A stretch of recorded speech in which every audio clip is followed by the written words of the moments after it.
Hello, this is Janet Michael. In addition to hosting The Valley Today each weekday at noon on the River 95.3, I also produce podcasts, and I'm excited to introduce you to a new podcast series in partnership with Lord Fairfax Community College. Having provided higher education and career training for the past half-century, LFCC is tightly interwoven into the fabric of the Northern Shenandoah Valley and Piedmont regions. Join me every week for conversations with current and former students to hear their funny and inspiring stories as we learn about their journey to higher education, the role that LFCC has played, where they are now, and where they plan to go. We'll also talk to current and former professors about their experiences and best memories of LFCC over the past 50 years. Get every single episode as they're released on our website at theriver953.com under the podcast tab, or you can subscribe for free in Apple Podcast, Google Podcast, on Spotify, Amazon Music, wherever you listen to podcasts. Just search for LFCC Stories.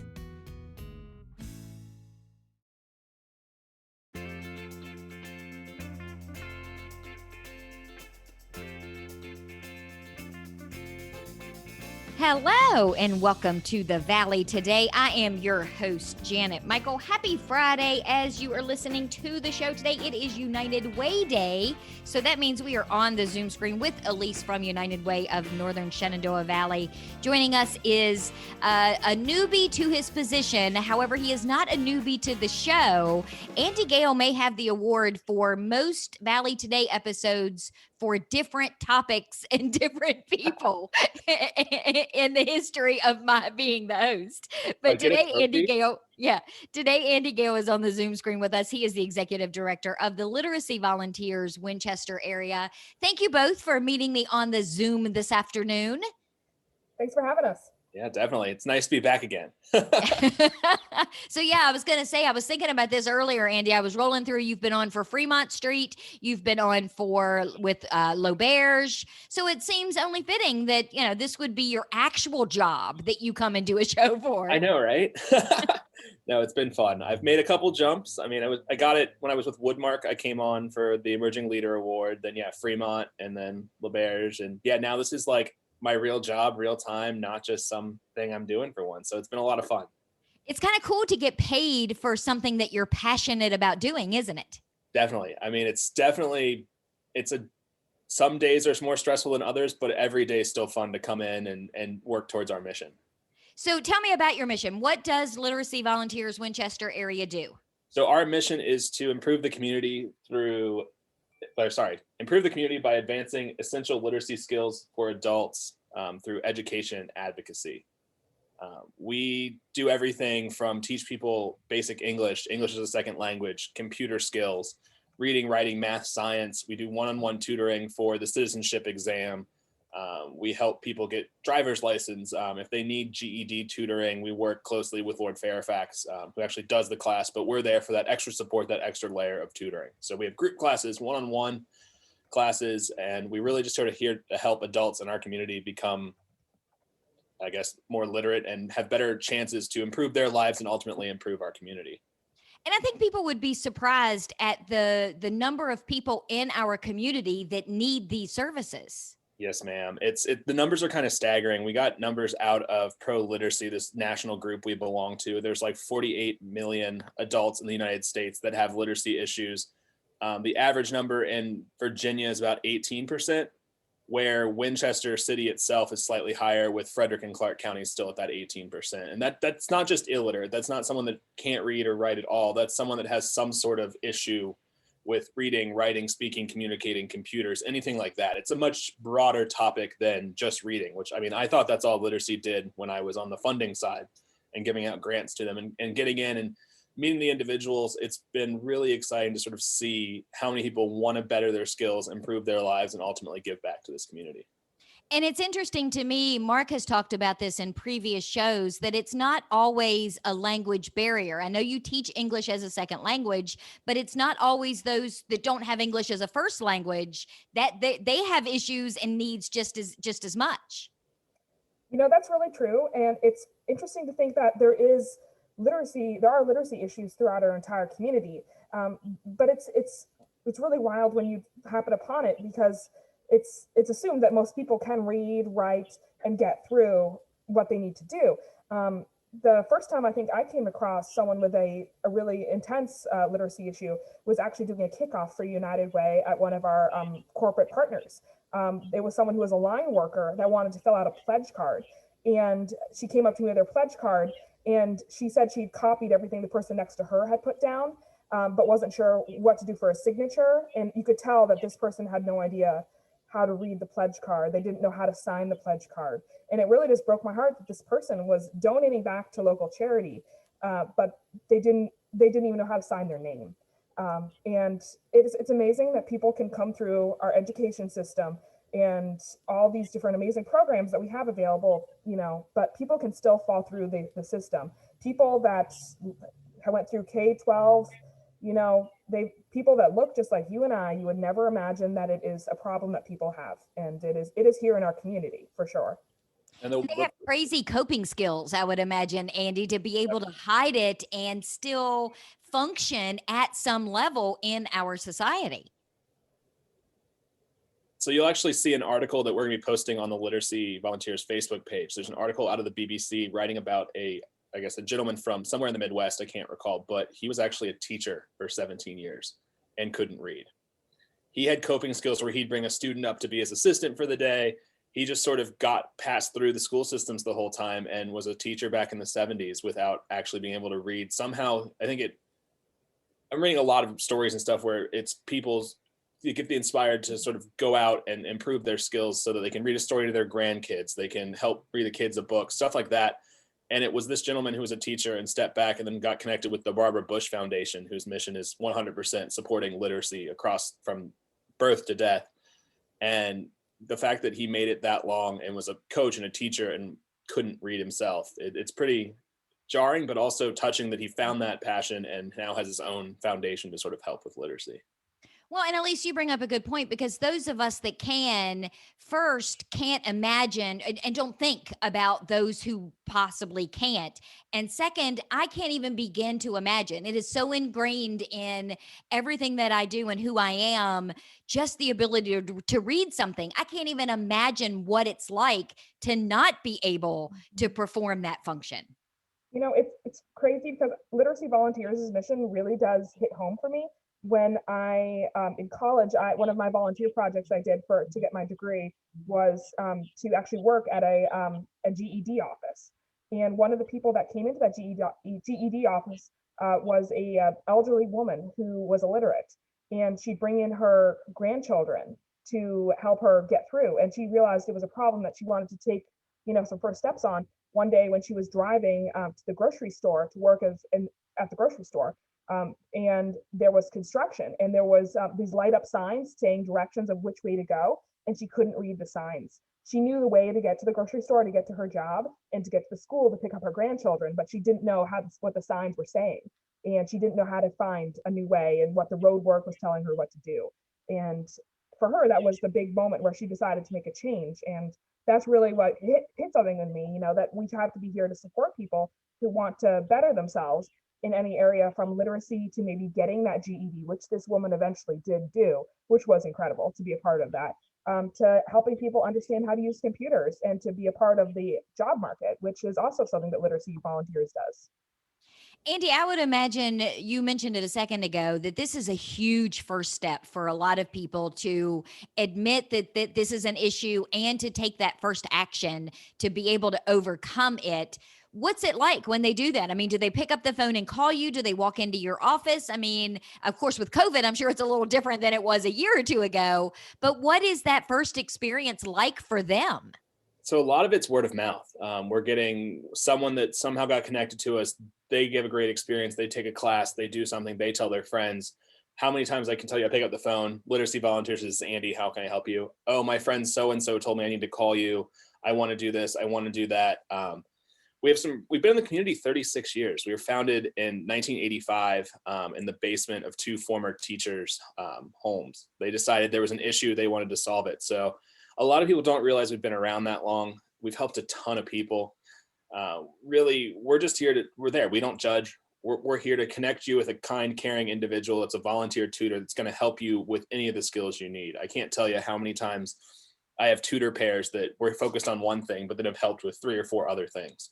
We have one that's now a board member. She's actually still doing technology classes. We got a grant from the United Way. Our impact grant last year was to expand our citizenship services as well as our computer services for computer literacy. That's a big one now, especially with Corona. A lot of people have been forced to go digital that aren't digital natives. They're having to use all this technology and they don't know. Our tutors actually were tutored in how to teach classes via Zoom. In March, the literacy volunteer staff were the first ones to get Corona in Winchester. So of the 5 staff, all 4 of 5 got it. 3 of those 5 have since left. I've stepped in. I got Corona. It's been fun and a challenge, but I was lucky. But we're all virtual now. Our offices are closed. We don't have the people coming and going, but we're still reachable. Facebook, give us a call, email. We're happy to connect you to tutors, and it's all via Zoom, and they're doing a really good job. Our students are really excited to be back and learning, and the tutors, I can't even thank them enough for all the time and sort of flexibility they've shown adapting from in-person, direct face-to-face tutoring to doing it this way via Zoom. And I would guess too, to some degree, being able to do it over Zoom even removes another layer of that fear, because it's not standing in front of somebody having that conversation. There's that little bit of separation that might make it easier for them to decide, this is what I'm going to do, and I'm going to do it today. Definitely. And it's been really neat sort of seeing our volunteer base expand as well as the student base. With the technology, you don't have to be in Winchester. You don't have to come downtown to the Our Health campus to our offices to teach your class. I have a tutor now that's teaching from a beach club in St. Martin. We have a gentleman out of New York City. We have some people in lots of fun places that want to help and give back, that now that we're virtual, they can do that. So it's been pretty neat. I think at least we are heading to St. Martin so we can volunteer for Andy. And volunteer remotely from St. Martin. Gosh, that's where I want to be spending it. Yeah, been good friends with her for a while. And when I called her the other day to set up the class, I go, I hope you're not on the beach or anything. And I got a Facebook video back of her feet in the sand and the ocean in the background. And I just hung up. So rude. That's so rude. I'm getting very angry all of a sudden. Well, let's take a commercial break so we can let off a little bit of our venting steam, and then we'll come back. And Andy, I want to talk some about those citizenship classes and the computer classes. Can we do that in the next segment? Yes, ma'am. Okay, we're going to take a quick break. When we come back, we're going to continue our conversation for United Way Day. We are chatting on the Zoom screen with Elise from United Way of Northern Shenandoah Valley and Andy Gale. He is the executive director at Literacy Volunteers Winchester area. Hang in there. We'll be right back. Got a financial decision to make or a goal to reach, but you don't know where to start? You've come to the right place. Introducing Quick Money Chats with the Northern Shenandoah Valley Financial Education Program. Visit tinyurl.com/quickmoneychat to schedule a virtual chat with a staff member or trained volunteer. We won't tell you what to do, but we will give you the tools you need to choose wisely. And because Virginia Cooperative Extension is part of Virginia Tech and Virginia State, your land-grant universities, you can be sure that our information is credible and trustworthy. And you'll know that we aren't trying to sell you something. Maybe you want to improve your credit score, or reduce your banking overdraft fees, or even figure out if you can afford to buy that car. Sorting through tons of information on the internet can be overwhelming, and sometimes it can be hard to know who to trust. Schedule a Quick Money Chat and get the information you need to take action. Go to tinyurl.com/quickmoneychat and get financial education personalized for you.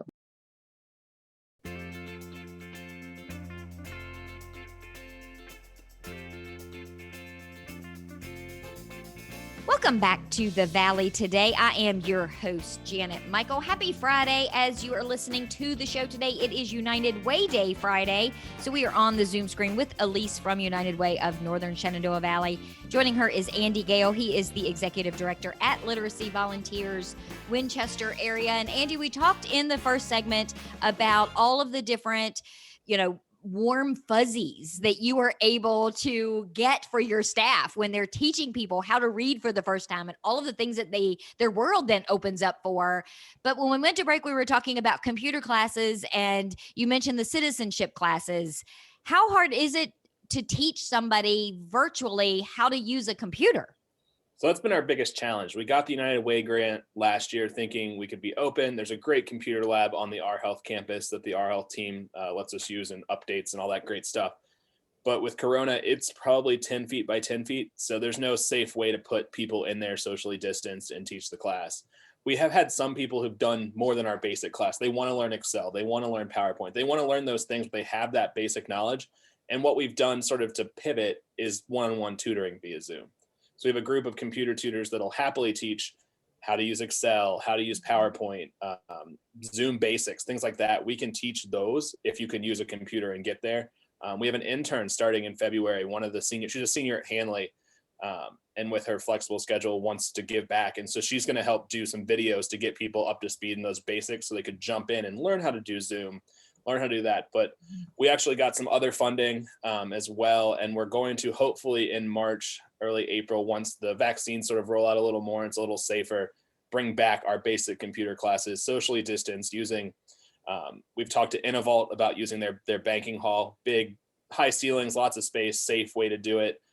So we got another grant from the Bird Family Foundation, American Woodmark Foundation, to let us buy laptops and sort of take our computer training on the road. So it'll help us fulfill the United Way grant and get these classes back in, because there's really that need. We have people calling saying, hey, I've lost this job, I've done that, I don't know how to use computers, I'm not comfortable with Zoom, things like that we are now becoming literacy issues where, who knows? I mean, we're excited. We want to bring that back. So pay attention to our sort of Facebook and our website, and we'll have that information up and ready as soon as we get them to going.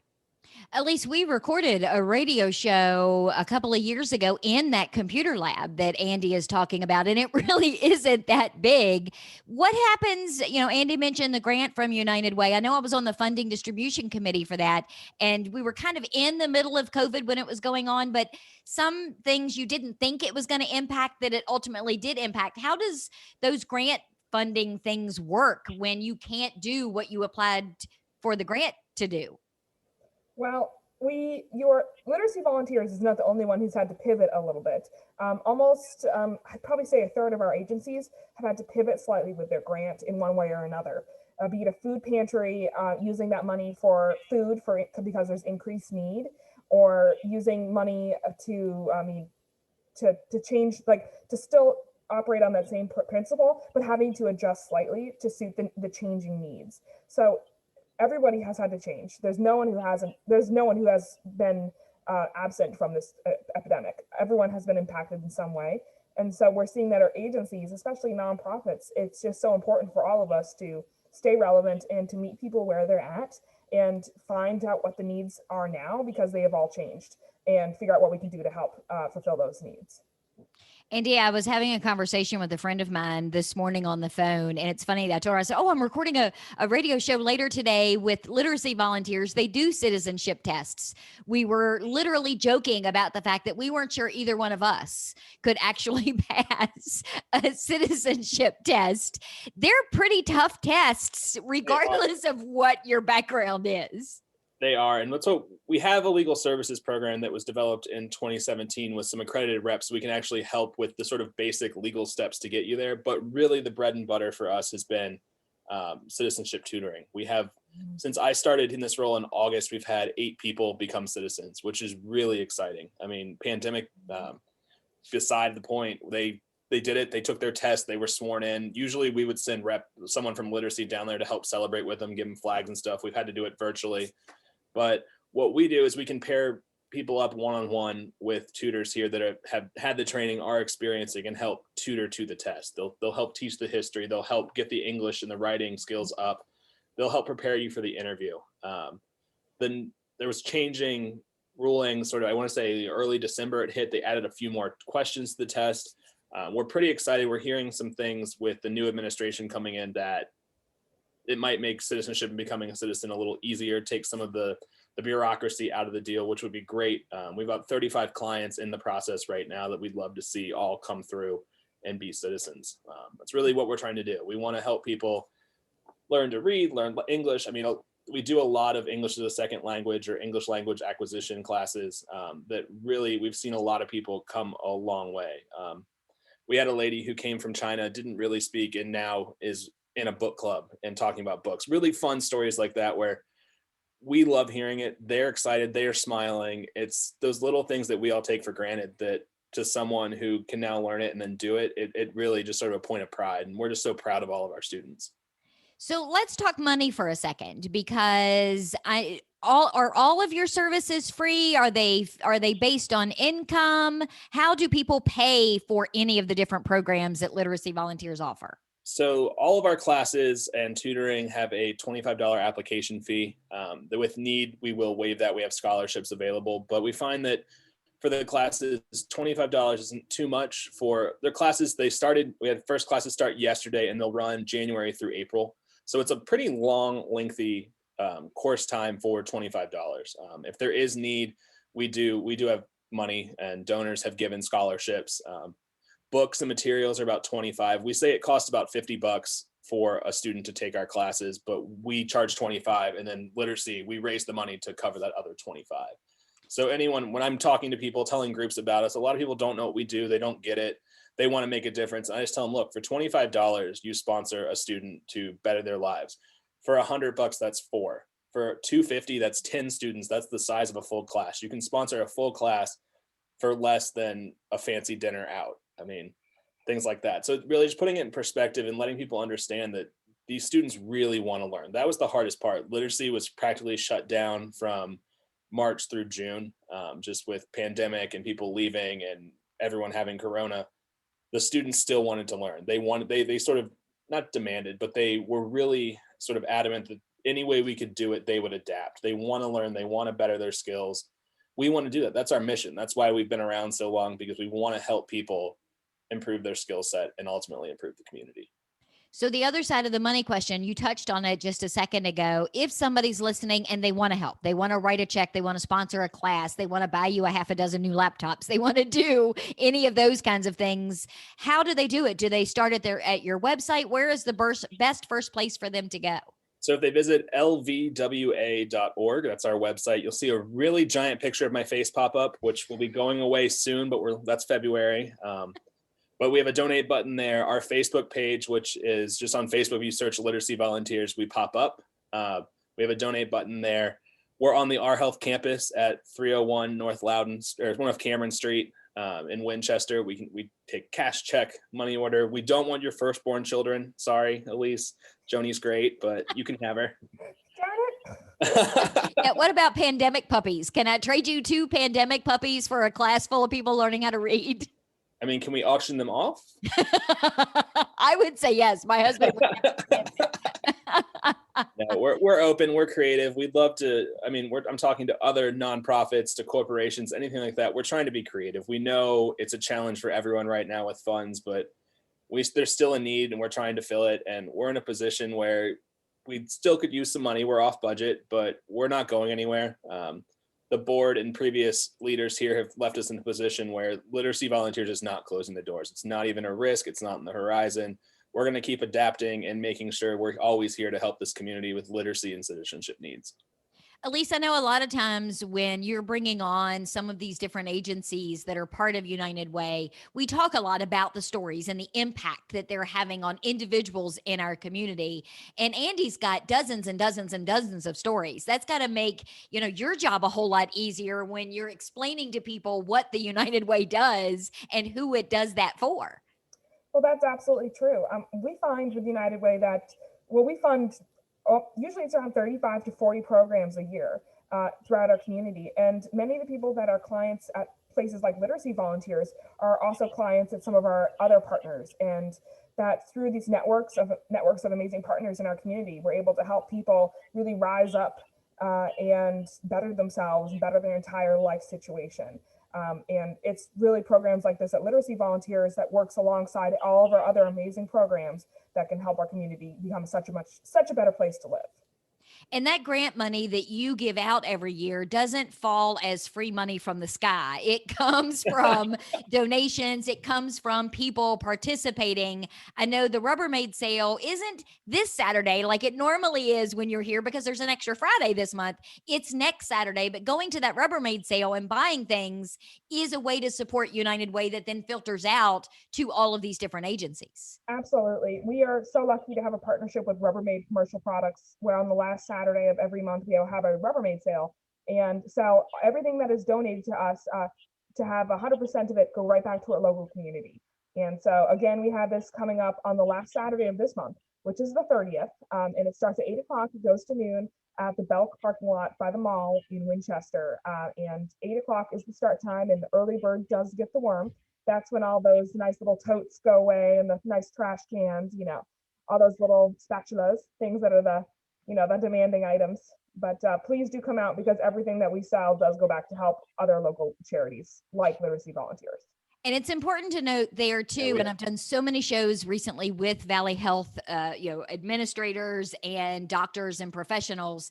Even though that event is held outside in the parking lot, you still have to follow COVID-19 protocols. You still need to try and make it safe, because not all of your volunteers are spring chickens like us. That is absolutely correct. It is a gathering, a social gathering, and we struggle lately to keep our volunteer numbers down while also being able to get this massive amount of work done while unloading a tractor trailer. So it is a big amount of work for us, but it makes it a lot easier when people come and buy things, so we don't have to reload the items at the end of the sale, which is the big underline. Please come and buy things, because you're helping local charity, but also helping all of these poor volunteers. But it really does make a difference. We were lucky. We were the recipient of the November sale, and it was a ton of work getting volunteers the Saturday after Thanksgiving, but it paid off. Honestly, if you look at it, that covered 100 students to take a class just for one morning of work. Did I like getting up early? No. Did we do it? Did we rock it? Do we make a lot of money that can really go right back into the community? Like Elise said, yes. So, hats off to United Way and Rubbermaid for all they do. So Elise, where can they get information and follow everything that United Way is doing? Give me the website and the Facebook. Our website is unitedwaynsv.org, and that's short for Northern Shenandoah Valley, unitedwaynsv.org. And our Facebook, just look up United Way of Northern Shenandoah Valley, or type in United Way Winchester into Google, and you'll find all sorts of things. We're also on Instagram, Twitter. You will find us at UWNSV. So please check us out. And Andy, if somebody wants to donate or volunteer their time or sign up for any one of your classes, what was your web address again? It is lvwa.org. Easy peasy. Well, thank you both for taking some time to meet up with me on the Zoom screen today. Definitely. Thank you. It's always fun. We are going to wrap up our conversation today with Elise from United Way of Northern Shenandoah Valley. Andy Gale from the Literacy Volunteers Winchester area has also been joining us on the Zoom screen. Get out, have a great weekend. Mark your calendars next Saturday, the 30th, 8 a.m. till noon for the Rubbermaid sale. I will meet you back here on Monday. I'll have a brand new episode of The Valley Today ready to go for you just a few minutes after noon.